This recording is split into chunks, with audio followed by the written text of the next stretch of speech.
which was addressing evaluation requirements after a program has launched, which makes sense with everything that we've been learning through the process, and especially in the previous course, the 572 course. One of the things that I found was very, very helpful was being able to evaluate throughout the building process, getting feedback from my peers and stuff like that.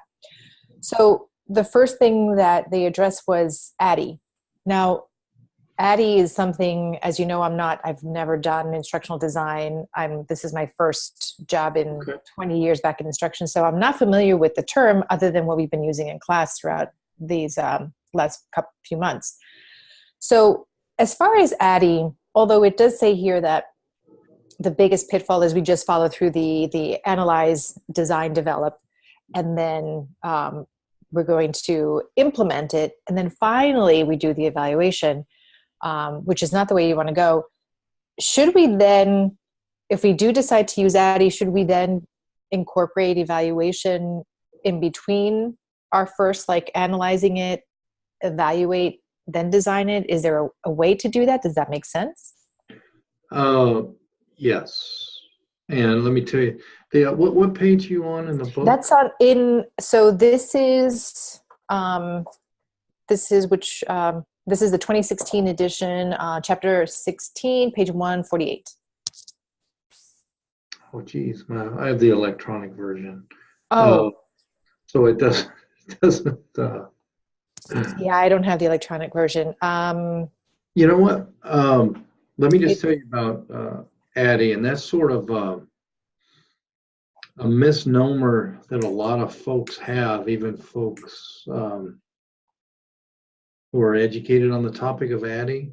Okay. ADDIE, the evaluation piece, is not meant to be linear. It's not meant to come last by any stretch of the imagination.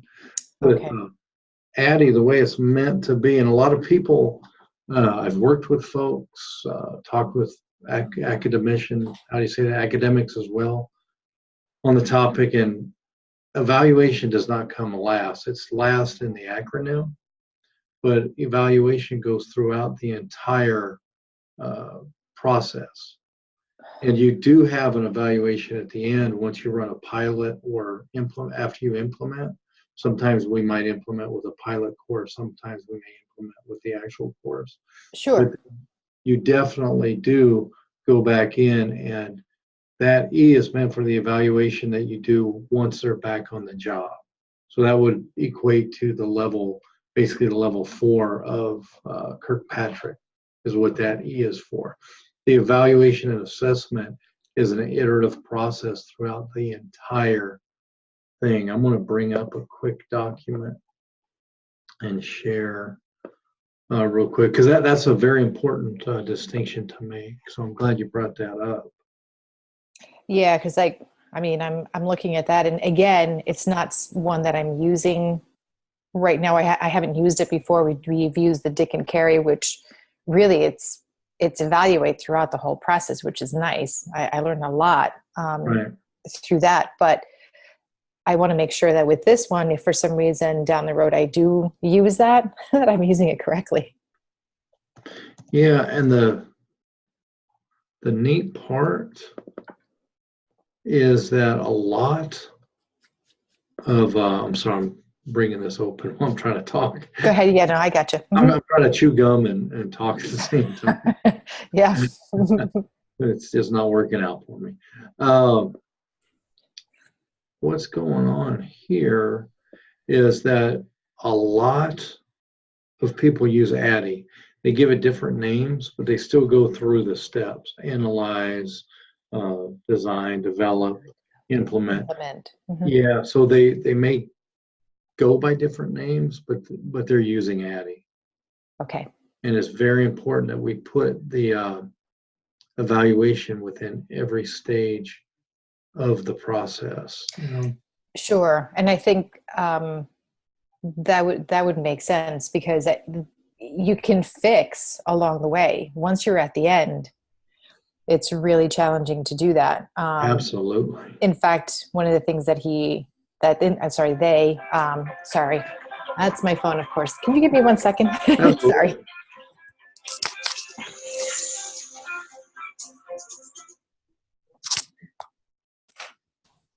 The only time that it's on is when I'm off. Otherwise, it's shut off. So give me 1 second while I turn that down. All right. So yeah, one of the things that they said there, as far as, you know, even a consultant, they put that example, was here that there was a consultant that said, you know, they had the whole program already done, and then they're looking to evaluate, and there were so many problems throughout the whole process, they really couldn't help. It was more like, come on over, we'll teach you how to do it. But at this point, it's too late. Yeah, so, oh, okay. Let me show you the, this is straight from the ADDIE model, because a lot of folks do use ADDIE. Mine's ringing now. Let me turn mine off. There you go. If I can scroll on this thing here. So this is within our analysis stage. Okay. So this is just typical data that you collect just right up front. Then you have to decide whether you're going to make it or buy it. And then task analysis. So within the task analysis, and task analysis can be used for soft skills or hard skills, doesn't matter. It's a great thing. We define the learner, and all this is still in the first A. We define everything the facilitator is going to need. We define technology, and then enabling objectives, evaluation strategies, interactions. So that starts, so there's evaluation was within all the way through the analysis phase, and then it's formalized here in the design stage, because you have to have your strategies and everything set up already. Right, sure. Yeah. So, and that's just one set of ADDIE. That's all, of course, all the boilerplate stuff that you know. And then for the development, same thing. We're going to go through and evaluate all the way through there as well, with our assessment and everything else. So okay. Evaluation, if you're going to be a decent designer, which I know everyone here going through the Purdue program comes out really excellent. You want to make sure that you have that evaluation in there. And that's one of the things that's going to separate you from the rest, is your ability to have that evaluation embedded in everything that you do. So that's why I wanted to take the time to do that, because that's going to be a big deal. And it is a big deal. Yeah, and it makes sense, because you see, I mean, I've seen, you know, as far as training in different levels, whether it's been through being a teacher, being an instructor, and if there is no evaluation throughout the whole process, once you get to the end of the school year, it's too late. Once you end up, you know, looking to see 6 months down the road how people have been able to really do it on the job, and there are no results, it's a little too late to just figure out what's not working. One of the things that I found, and I go back to my former employer, they have this process really well done. There's a lot of, they're almost, they did. And I didn't realize how well they have it until I started learning about it. Right. And it's because it made me wonder, like, why do they have our supervisors constantly sitting next to us to observe our interactions? It's every month you would get an evaluation. It's a lot of work. Yeah, it is. It's a lot of data to send back. And then they would have a trainer come into the branches once a quarter from the training department to come in and observe for a full day on each branch. And there are 18 branches. And, you know, when something is put together very well and all those details are attended to, it looks simple. You know, it looks transparent. It looks very easy because everything's being done. But now that you're looking at the back end, it's hard to get things there. Yeah. Right? I can't. it's a lot of teamwork. And Right. I think what I do like, and I think this is why this particular credit union has, in the last 4 years, has grown exponentially, and as they're opening branches and such, and they have a lot of success, bringing in new customers, is because not only are they providing good technology, mobile, Right. and all of that stuff, but the staff there are trained. From day one, it's about really giving the best customer service, but there's the buy-in from everybody, from the very top all the way down to the bottom. So you cannot be in a supervisory position if you haven't bought into that thought process. And it really, part of it is the training, because if you don't have good training at a customer service level, you're going to lose customers. You can't grow from there, let alone you'll probably lose customers if it's not good. Right. So they evaluate everything. And that's why I'm looking at this and I'm thinking, and as I'm learning and I'm comparing to their successes, I'm thinking, wow, obviously they're a solid corporation, put that aside, a credit union, I should say, put that aside. But then their training is all the way through. Everyone buys into their motto and their thought process, and the training goes to support that. And they're amazing growing. To see. Yes. So you see the fruits of the labor. Yeah. Yeah, I do. And I think, I hope they continue with success. They're looking at different kinds of moving customer service into providing a universal financial service representative. That means that they can act as a teller, or they can act as a person who can take your applications for loans and IRAs. They'll do everything. Wow. Which is really challenging, because as it is, as a platform person where you're doing applications and opening accounts and stuff, it's a lot of work and compliance and training. Those people have to be really, really well prepared for that kind of work. And it really takes about 6 months for someone to know their job, and they're constantly learning, which is why they're constantly sending training every quarter. Wow. But it processes, it's really, they started with IBM employees. So technology for them is like just the norm. And that thought process, they have a lot of stuff that came in from IBM. So IBM apparently used to work that way as well. So it just kind of trickled into that, which is great. I do miss them as far as a company, but I'm happy where I'm at now. Then let's take one thing. Let's take the evaluation that we were just talking about. Sure. And let's roll that into, when we're talking about evaluation, a lot of times we talk about learner evaluation. And the evaluations that go on throughout the any model that you use as well has to be at an organizational level, or you have to begin evaluating your entire process along the way, as far as how it affects an organization as well. Because that's the key. Because if you don't, you can, and I've seen it happen, I've done it myself, I'll deny it, but I've done it. You can build a fantastic training project that is completely aligned with all your learning objectives and everything else, and you're so focused on it that you completely miss the why you're doing it. You miss all your organizational goals, and that can be painful. Sure. Well, one of the things that I find there is there was a section here on the level 4 where it talked about it, where as long as we continue to stay focused on that level 4, that shouldn't happen. Is that accurate?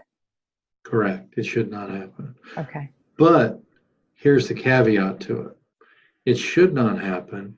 But what do we do as designers, trainers, educators, wherever we may be, is we'll be focused. So let's say it's a certain behavior that has to happen. We get so focused on the behavior and forget about why they're doing it. We don't connect all of our evaluations to we start going off on rabbit trails.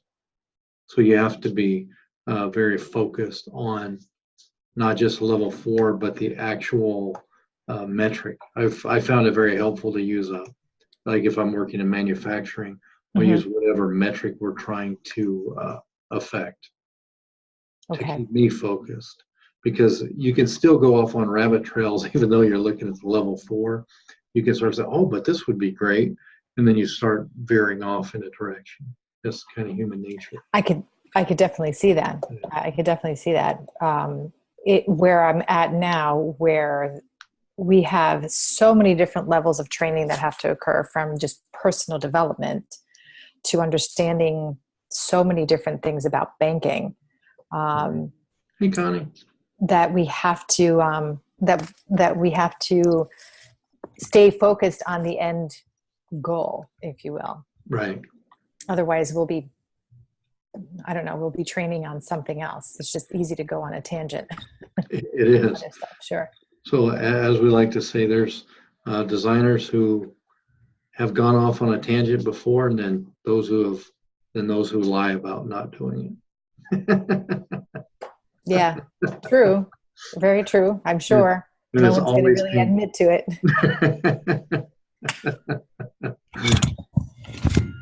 Hey, Connie, glad you're here. Hello. Sorry that I'm late again. Had to get rid of the 10th graders. Glad you're here. Yes. So, do you want to recap, Dee Michelle, about what we were just talking about? Yeah. So basically, Connie, we were just talking about in chapter 16, the first thing that caught my eye was the fact that with the ADDIE model, we really should incorporate evaluation or evaluating all throughout. So there would be an analysis, and there would be an evaluation designing, an evaluation development, and an evaluation, so that it's not just at the very end, because once it's complete, it would be too late just to do the evaluation there, which I just wanted some clarity on that, to make sure that inserting evaluation at each step of the way made sense. I'm fairly new to it, so I'm just learning as I go. Me too. And one of the things that we talked about, Connie, was that with that evaluation all throughout the process, that's gonna help us keep our focus in it, because a lot of people, trainers, designers, want to just put that evaluation at the end, but as we have it integrated, it helps us stay focused on what we're supposed to be doing and not go off on the tangents that we can all go off on, because Yeah. I like a good tangent every once in a while. Oh yeah. They're my friends. So what was the next thing you had?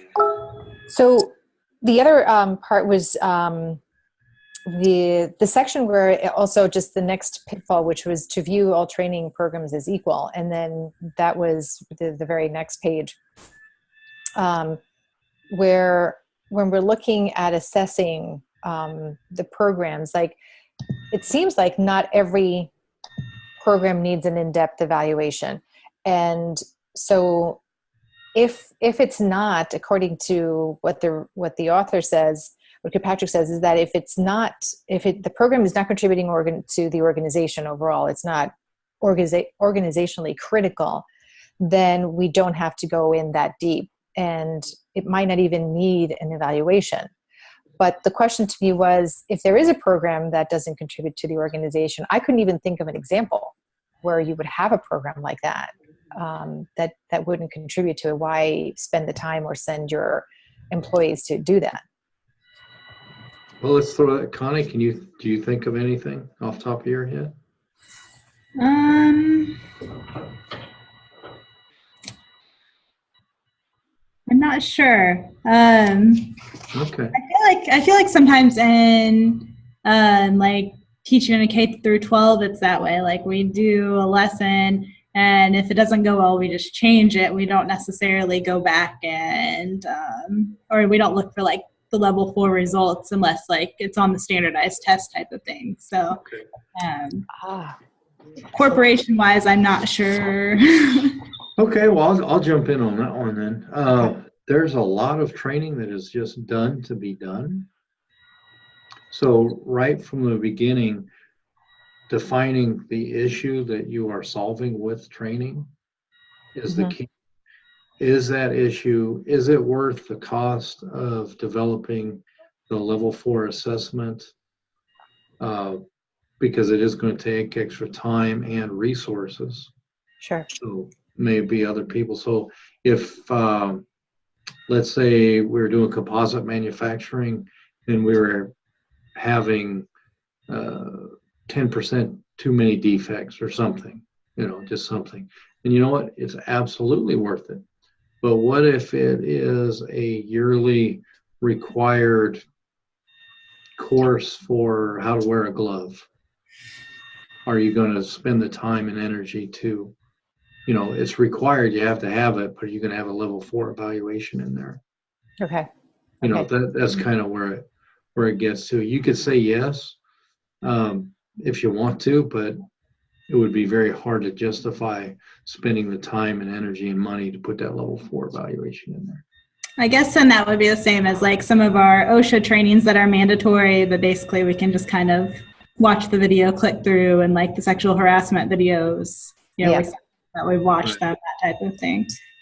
Yeah, that makes sense. And it's, as I was thinking about it, we go through, or I did, the very beginning is how, through a quick video as to how to use the new HR software to put in my hours and my travel time and all that.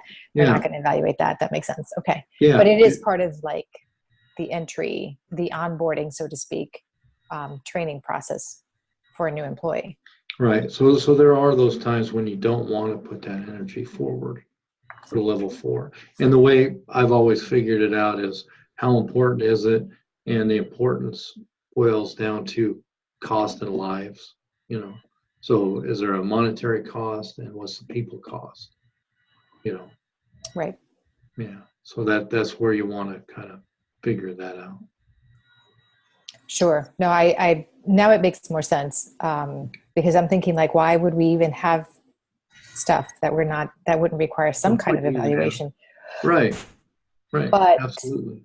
I mean, other than seeing that, okay, the new employee has to understand how to use the timesheet, they're to punch in, when they take lunches, et cetera, mileage, all that stuff, that makes sense. But you don't have to go through that whole process. It's just, there's no issue there.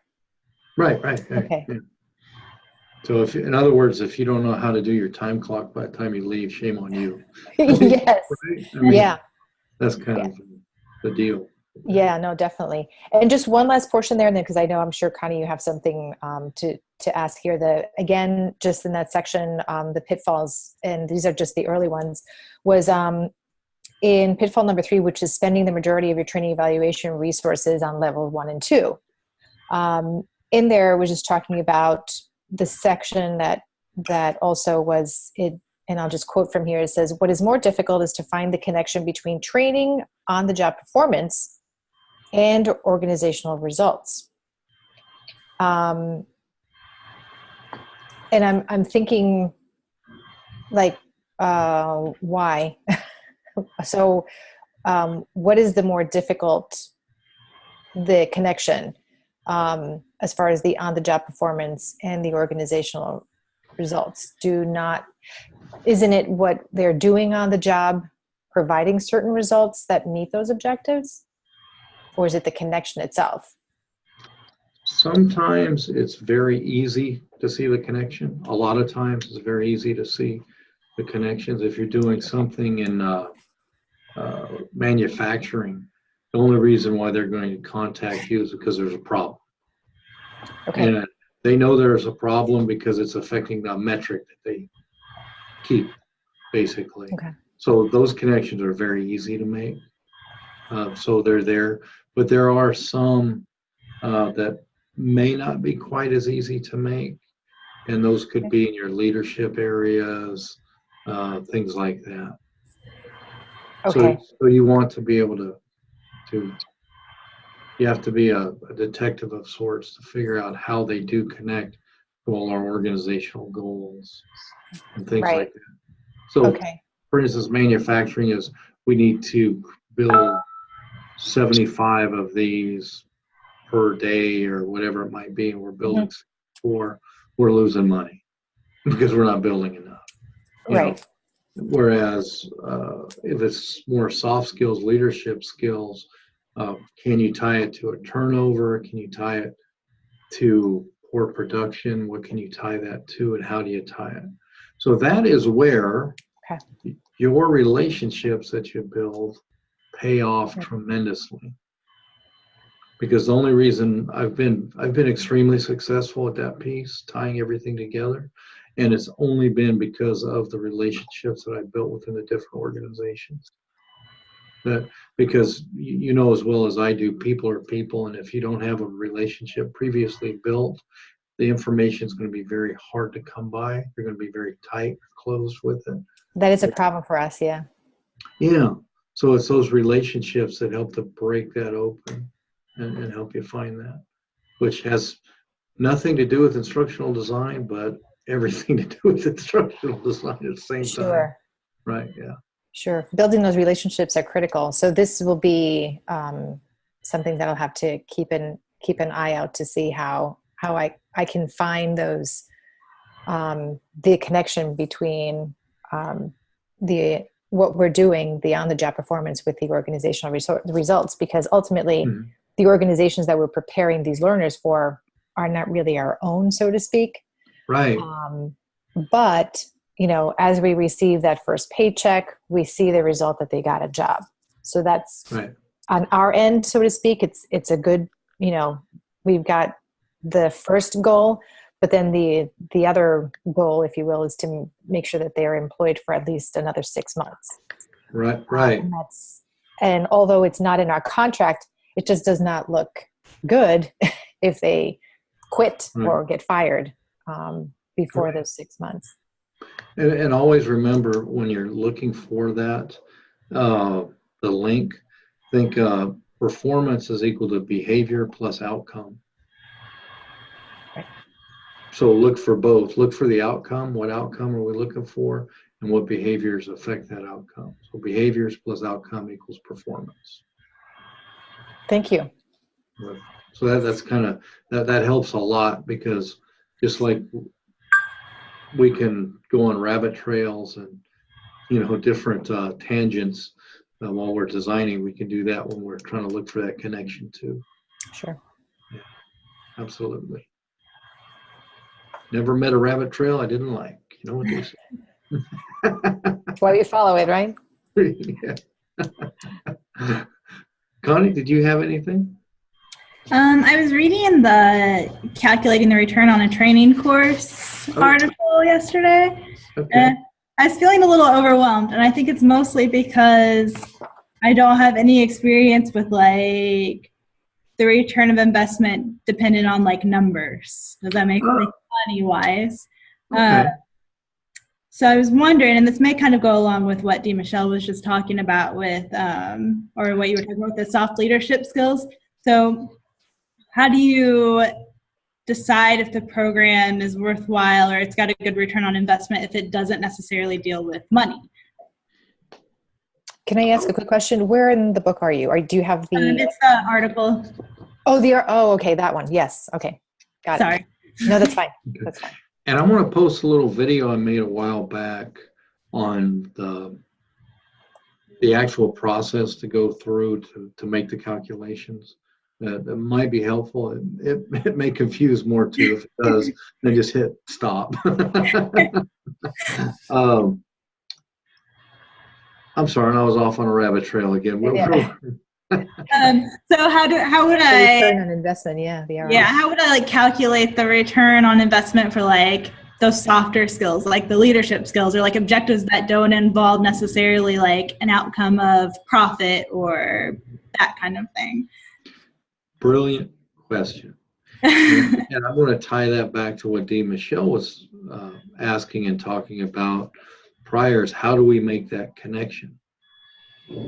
So look at the outcome that we want. Are we being contacted to develop training because there's an issue? In other words, high turnover rate. Why is it? So that would be an outcome, lowering turnover rate, and a behavior would be managers with poor communication skills, something like that. Now, those are kind of simple to follow, but that's how you have to make those connections if they want return on investment. and they want dollars, then what's the issue? What's the outcome that's being affected, and what behaviors are affecting that outcome?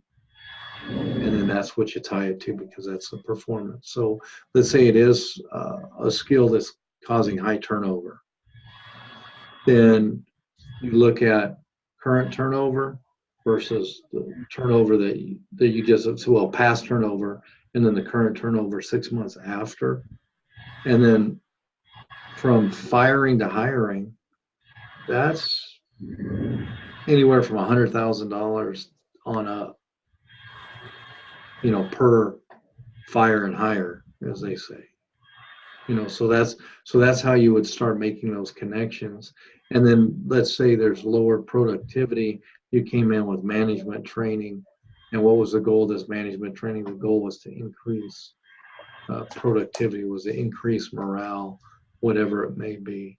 So you can get as far as look up when there's low morale, there's high sick days. When there's high morale, there's low sick days. It just depends on how you make that connection. Yeah. And try to have more than one. I try to use at least a tripod approach, where I want 3 sources of data when it's things like what we're discussing here, because manufacturing is easy. Well, not easy, but it's in your face, because there's everywhere. It's all numbers, sure. Yeah. But the soft skills aren't all numbers. So I like to have, okay, so we did this with management training, this happened, but was there anything else that occurred? And I like to bring all that in. So what did it affect? How did it affect? So that's the long answer to that question. Did it make sense, or did I just muddy the water? I think it made sense. I'm just trying to kind of think through it, how it relates to like project 3, how to move my project forward in that way. Let's take 5 minutes to look exactly at you. What's your project again? I was doing the textbook training. Okay, so textbook training. So that's an excellent one. Let's talk it through and see if there is a way. The first thing you want to do is, I know for class, you want to do this because it's part of the class. Is it important enough to do? That's the first hurdle that you take on. And then what behaviors do you want to affect with the textbook training? So what do you expect to get from the textbook training? The teachers utilizing the new textbooks, learning to use them in a way to promote the reading and writing skills that they'll need for the standardized test and that type of thing.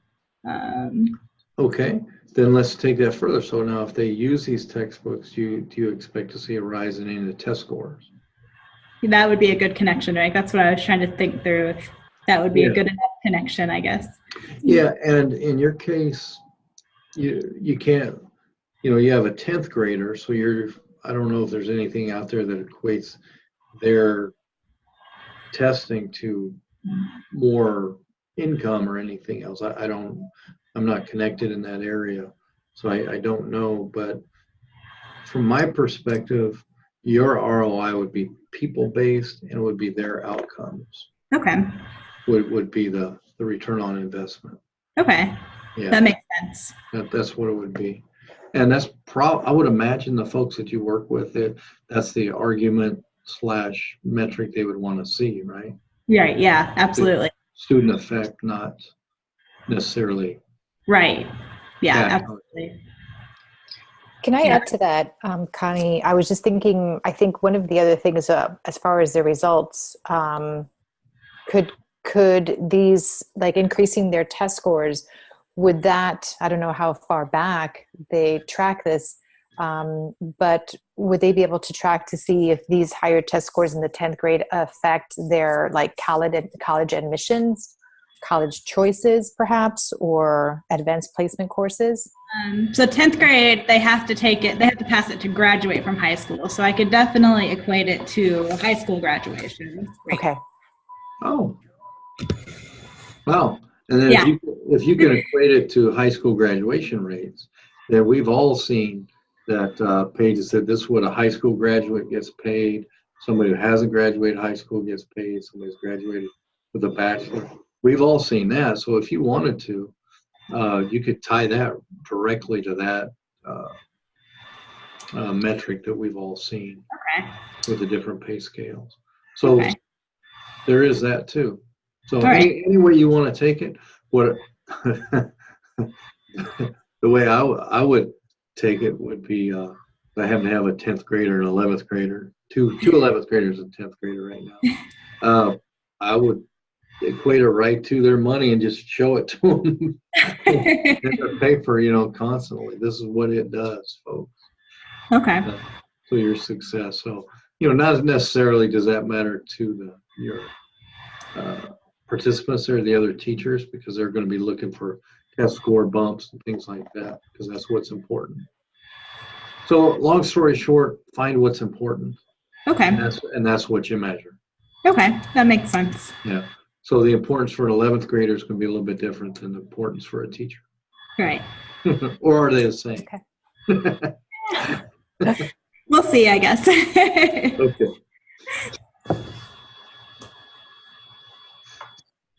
That's neat that you're doing that. So we have two different projects that are rolling through, and that makes it interesting, because all this stuff is just that stuff that you have to go over, and you go over it once, you re-go over it again, and just to see how everything fits. So, and that's the way you do it, even if you have a team of folks working with you.